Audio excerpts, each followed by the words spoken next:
The law agrees with this.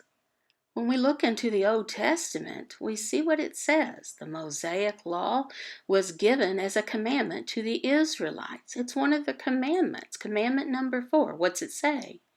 Observe the Sabbath day to keep it holy, as your Lord your God commanded you.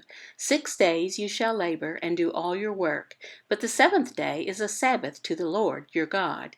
On it you shall not do any work, you or your son or your daughter, or your male servant or your female servant, or your ox or your donkey, or any of your livestock, or the sojourner who is within your gates, that your male servant and your female servant may rest as well as you. You shall remember that you were a slave in the land of Egypt, and the Lord your God brought you out from there with a mighty hand and an outstretched arm. Therefore the Lord your God commanded you to keep the Sabbath day. Deuteronomy 5:12-15. That verse, it's about keeping the Sabbath. The Sabbath, what does that mean, that word? It means rest. Previously, in our study of Mark chapter 2, what did it say? And he said to them, the Sabbath was made for man, not man for the Sabbath. Mark 2:27.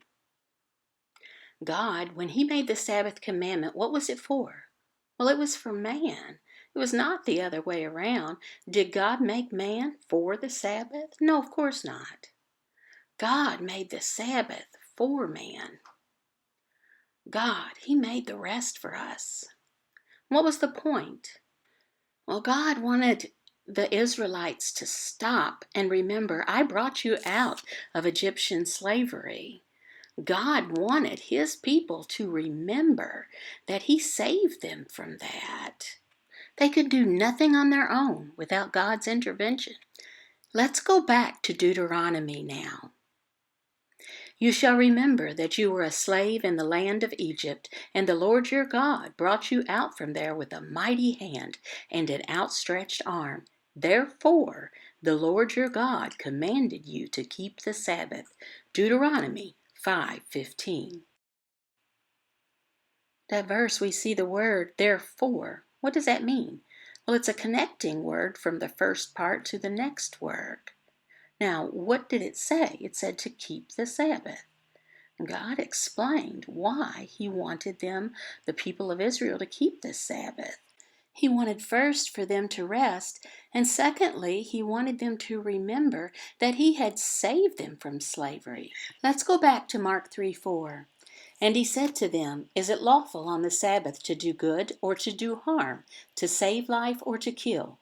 But they were silent. Mark 3:4. Jesus, he knew the verses of the Old Testament about keeping the Sabbath, of course. God commanded no work on the Sabbath. Now, verse 4 connects that. The Old Testament, it connects it. How? Well, we need to remember that first, the covenant was made for the people of Israel, who God had saved from slavery in Egypt. And secondly, we need to remember that the new covenant was just beginning when Jesus arrived on earth. Jesus himself saved us, just as God had saved the people from slavery in Egypt. Really, the Sabbath? The Sabbath is forever. It's forever resting in Christ. That's the real Sabbath. Therefore, while the promise of entering his rest still stands, let us fear lest any of you should seem to have failed to reach it. Hebrews 4:1.